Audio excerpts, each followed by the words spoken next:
Vous êtes sur RTI 1 et vous faites bien d'y rester, mesdames et messieurs.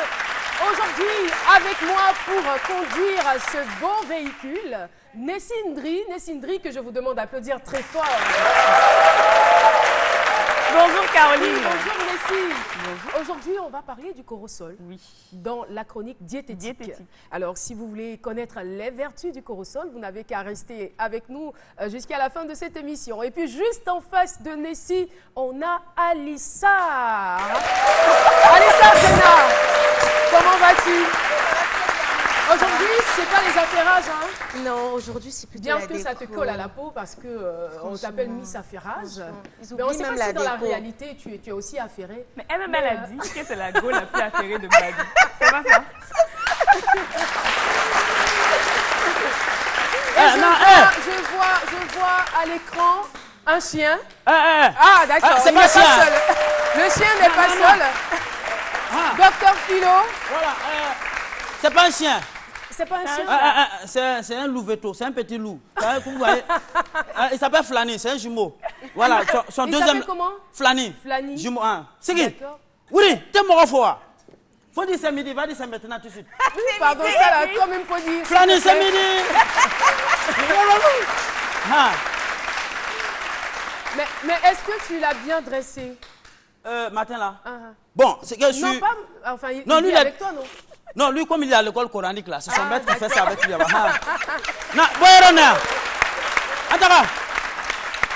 Alors, Philo, la grande session. je veux savoir s'il est bien traité. Est-ce qu'il est suivi par un vétérinaire, tout ça? Flâneur. Oui. Oui, bon, lui-même, souvent, matin, il va chez le vétérinaire. Mais ce matin, là, il a refusé. Il dit, va me suivre. Il part seul chez le Oui, vétérinaire? oui. Ah, et lui, là, bon. Incroyable, même. Bon, sinon, matin, là, je l'ai purgé. Je l'ai purgé matin, là. Flâneur. Alors, Non, quoi, il était très de trop là. Tiens, le gars, Il parle pas français. non, il comprend pas ça. Mais Philo, il est mignon, hein. Ah, oh. Flani. Flâneur. Non, quoi, il était très de trop là. Tiens, l'eau. Flâneur, c'est qui? C'est qui? Il était c'est quoi? il n'est pas très obéissant, Flani.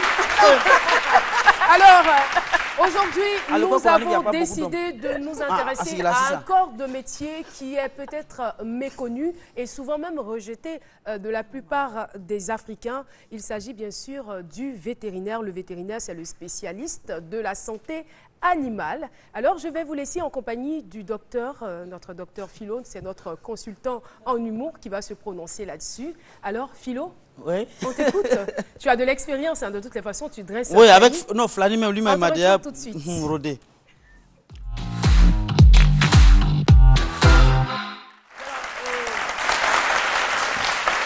Thème du jour. Oui.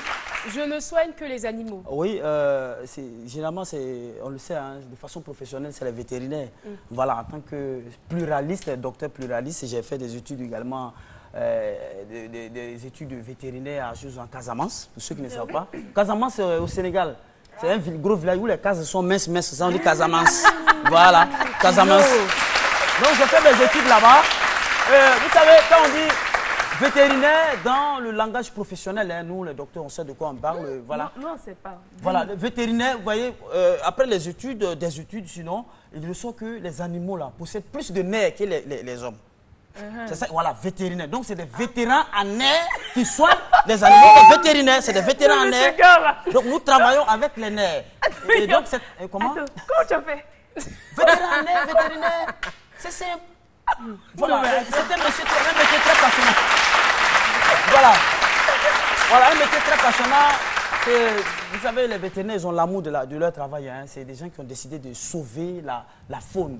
Vous voyez, ne soyez pas étonnés quand il y a un accident de circulation et que les victimes sont un chien et un être humain. Ne soyez pas étonnés que les vétérinaires aillent s'occuper du chien pour laisser le monsieur en train de mourir.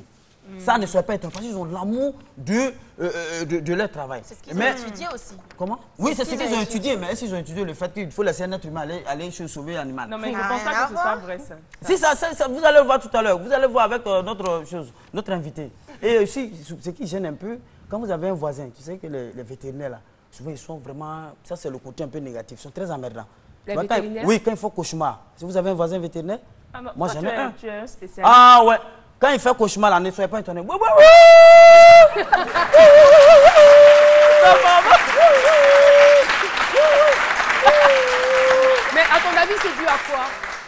l'habitude, le fait de cohabiter avec les animaux, d'avoir de la considération pour les animaux, quand c'est comme ça, il y a cumulation d'intérêts. Et quand c'est comme à partir de ce moment-là, cumulation d'intérêts, ça veut dire qu'il y a plus d'intérêt pour les animaux. Et donc quand c'est comme ça, les cauchemars, c'est ne sais pas que ce soit les miaou, miaou. Et les vétérinaires, ils sont également de la manière nous avons les Élior Soussou qui sont des stylistes modélistes, conseillers vestimentaires. C'est comme ça, il y a des vétérinaires conseillers animaliers. Voilà, eux vous conseillez les animaux quand ils te regardent comme ça, ils disent bon. Quand il te regarde, il dit bon, toi tu dois vivre à biche. Toi tu dois vivre à biche. Voilà. Moi franchement, je mets de curiosité parce que je me dis, des gens qui se vivent sur marquer des animaux, parce que fourmi même c'est animal. Comment il va soigner carie de fourmis? Comment il va faire transplantation de fourmis? Ça, je mets d'envie de savoir. Moustique. Alors, opération chirurgicale. Oui, docteur Philo, heureusement que notre invité témoin sera là d'un moment à l'autre pour éclairer notre lanterne. Pourriez-vous venir en aide à un animal malade? C'est donc la question posée par notre équipe de reportage. Regardons, on va bien sûr découvrir les réponses et on se retrouve juste après. Moi, me concernant, vraiment, je ne suis pas vraiment ami aux animaux, je n'aime pas trop les animaux de compagnie, donc ça me ferait vraiment bizarre de toucher l'animal, quoi. Moi, je peux venir en aide, mais ça dépend de la maladie. Hein. Si c'est une maladie qui n'est pas tellement contagieuse, avec le temps de l'Ebola, je pense que je ne peux pas venir en aide. Je peux venir en aide à un animal malade. Voilà, ça dépend de la maladie aussi. C'est la rage. Voilà, il faut appeler les vétérinaires pour lui venir en aide. C'est autre maladie, je peux lui venir en aide sans problème. Souvent quand je passe, je me dis que je peux même contacter une maladie en touchant un animal. C'est pourquoi je ne m'aventure même pas. Si c'est un animal qui est pour quelqu'un, je pourrais lui venir en aide.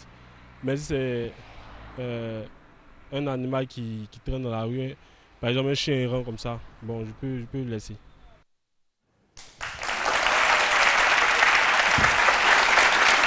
Voilà, nous sommes donc de retour sur le plateau de C'est Midi. Docteur Philo, qu'est-ce qui se passe avec ton animal? Flani, il a un peu faim. Flani, il a un peu faim. Qui m'a trop donné sur ma bille? Il a mangé quoi ce matin? Il a mangé quoi? Du cabato accompagné de Bangui. Flani. Il est mignon, n'est-ce pas? Tu lui fais peur. Alors, nous allons maintenant, pendant que Flani s'installe sur les pieds de son maître, nous, on va appeler ici sur ce plateau notre invité témoin. Notre invité témoin est docteur vétérinaire bien sûr. Omer Akessé est avec nous.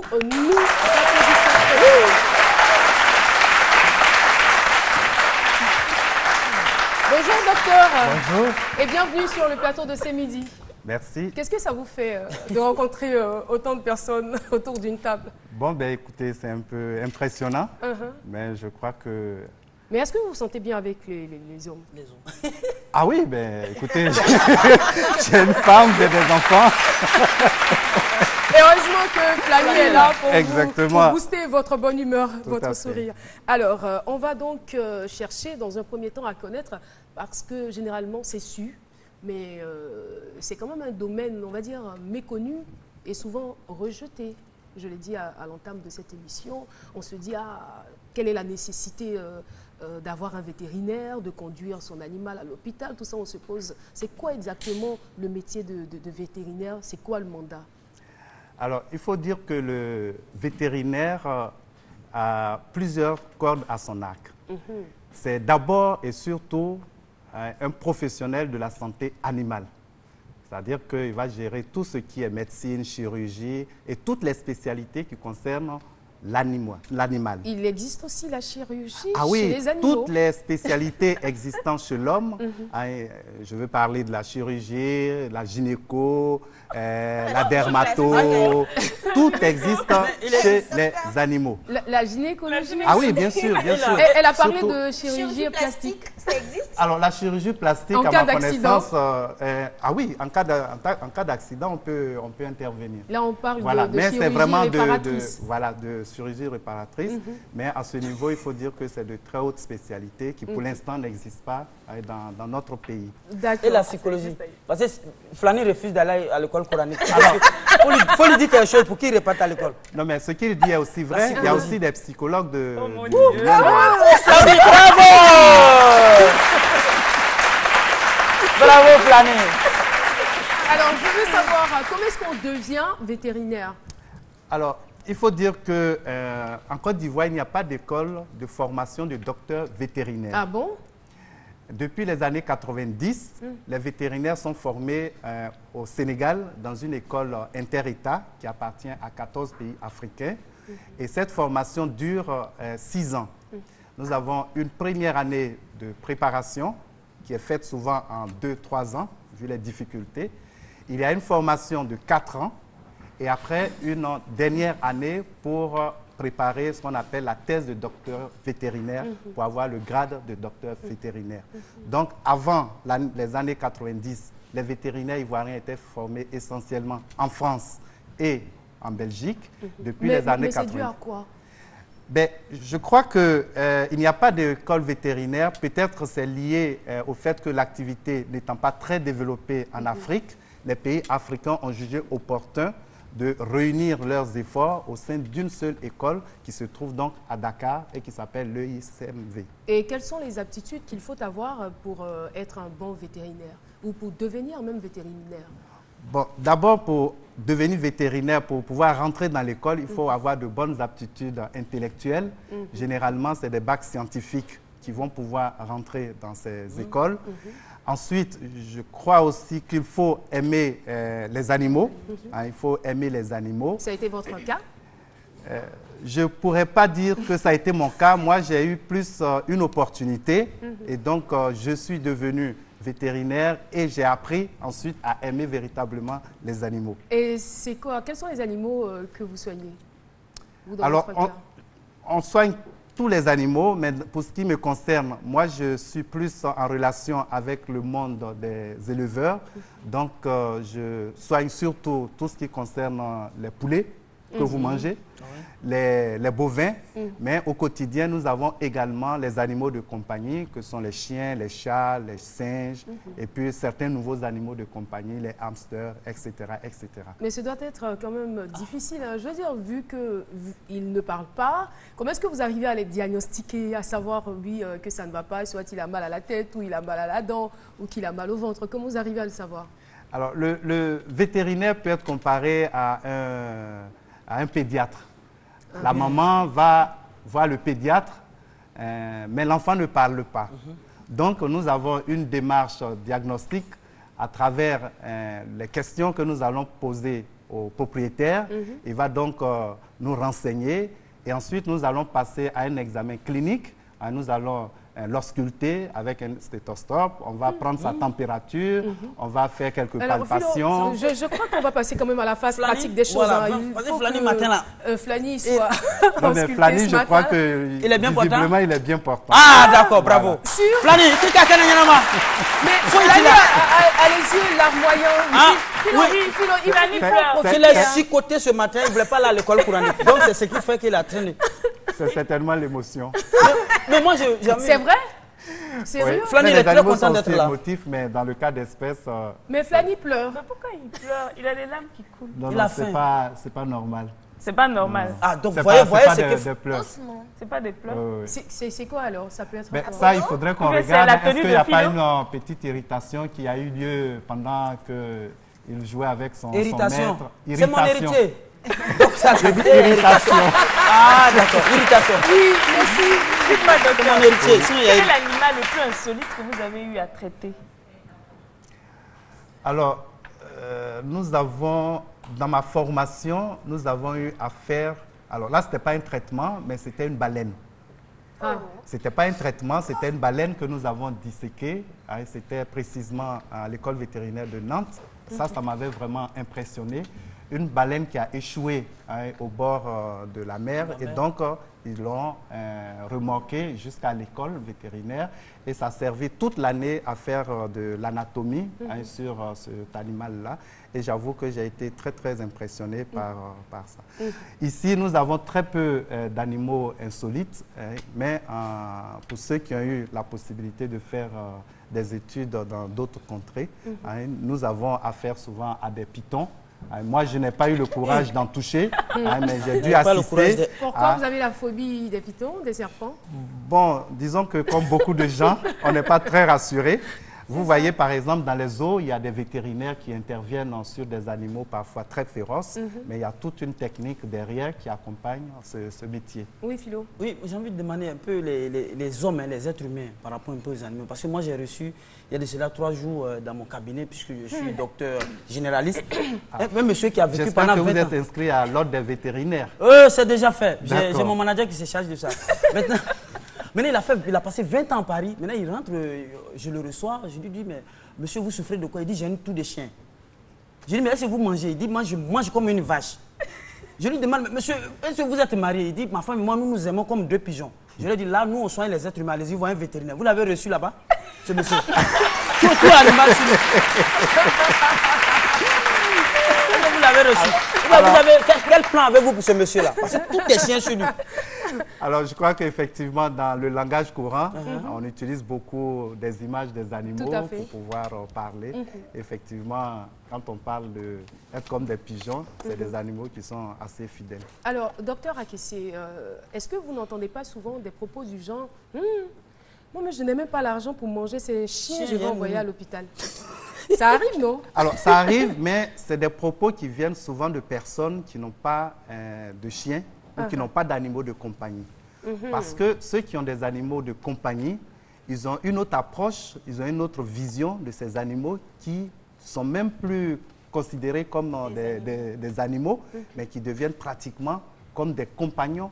Et ces compagnons sont tellement fidèles, sont tellement attachants qu'au finish, parfois on finit par les aimer un peu plus que donc ce n'est pas forcément lié à la classe sociale. Hein. Ah non, pas du tout. Je connais des gens qui n'ont pas beaucoup de moyens, mais qui sont attachés à leurs animaux. Hein. Alors, on peut même voir dans la rue, souvent on peut voir des gens qu'on qualifie de fous, mais qui ont leurs animaux comme compagnons de chaque jour. Mais il ne faut surtout pas les toucher. On reste dans la rue. Lorsque vous voyez, par exemple, des personnes maltraiter des animaux, qu'est-ce que vous ressentez? En tant que vétérinaire, ça nous choque. Parce que nous n'avons pas la même vision du chien que toute autre personne. Pour nous, le chien, on a une autre considération de cet animal, et je dirais même des animaux en général. Parce que le vétérinaire, c'est aussi un spécialiste, un professionnel du bien-être de l'animal. C'est aussi un spécialiste qui est chargé de la sauvegarde des animaux. Donc, tout ce qui va aller contre cet animal-là, forcément, est mal perçu par le docteur vétérinaire. D'accord. Et alors, le genre de difficultés que vous rencontrez dans l'exercice de vos fonctions? Alors, la principale difficulté, c'est la méconnaissance de notre métier. Il faut dire que le métier de vétérinaire est surtout développé dans les pays qui ont un fort pouvoir d'achat, ce qui n'est pas le cas dans notre pays. Mais nous pensons qu'avec le temps, c'est un métier qui est en train de se faire connaître à travers donc, la médecine vétérinaire classique des animaux de compagnie, mais également à travers le rôle du vétérinaire dans les élevages. Parce que de plus en plus, les gens font de l'élevage et le principal interlocuteur des éleveurs, ça reste quand même le docteur vétérinaire. D'accord, nous sommes au terme de notre entretien. La dernière question serait, ce n'est pas une question, c'est juste que vous allez donner des conseils aux personnes qui ont du mal à vous solliciter. Alors je dirais que pour toute personne qui a un chien, qui n'hésite pas à demander après un docteur vétérinaire pour avoir toutes sortes de conseils pour bien manager son animal en vue d'avoir un animal toujours en bonne santé. Mais l'intérêt? L'intérêt, c'est qu'en face, on a un animal qui est notre compagnon. Et donc, lorsque cet animal se porte bien, lorsque cet animal est heureux, ça réjaillit inévitablement sur le bonheur de la personne qui l'a. Les maladies aussi. Oui. En tout cas, on vous remercie. C'est la fin. On va remercier aussi les personnes qui vous accompagnent. Ah, le maître s'est transformé. Hein? Ah, je crois qu'il va finir par manger le chien. Vos collègues sont venus vous accompagner. Bonjour. Et merci d'être venu. Docteur, merci à vous d'être passé sur le plateau de ce midi. Merci. On remercie notre docteur, docteur vétérinaire, qui malheureusement ne soigne pas les hommes, les êtres humains. C'est uniquement que les animaux, ils ont beaucoup de chance quand même. Voilà, merci encore. C'est donc l'heure de la pub sur RTI 1. C'est midi revient juste après.